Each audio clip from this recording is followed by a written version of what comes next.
Imagine working your body and mind to become one of the greatest tennis players of all time. Now imagine that fans, the media, and even your opponents criticize and mock that body.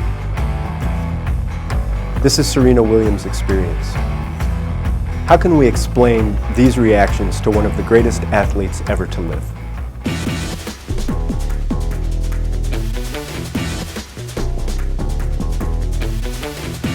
For an athlete, their body is, first and foremost, the tool of their trade, an instrument they refine through countless hours of practice and training.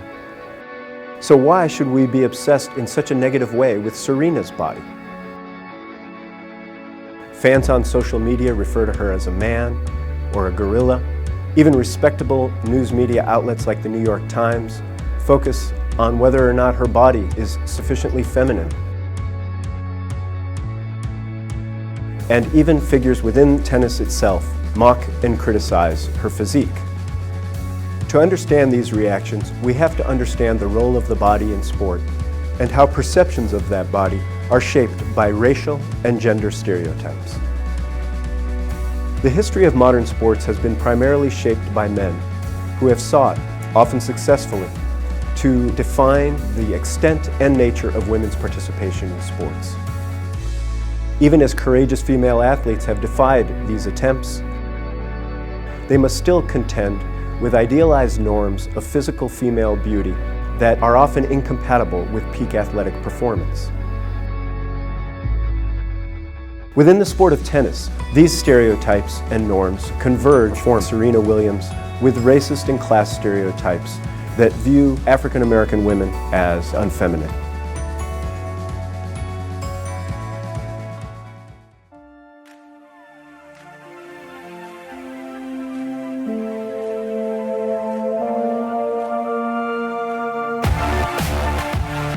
In this context, simply by being a black female tennis player, Serena, as many have noted, has already defied the odds.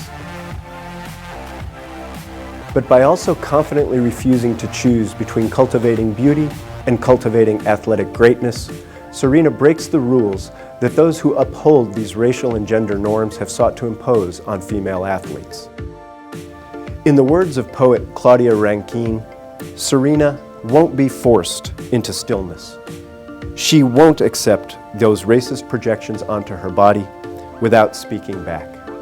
There was a time where I didn't feel incredibly comfortable about my body because I felt like I was too strong. And then I had to take a second and think, well, who says I'm too strong? This body has enabled me to be the greatest player that I can be, and I'm not going to scrutinize that. This is great. I mean, this is amazing, you know?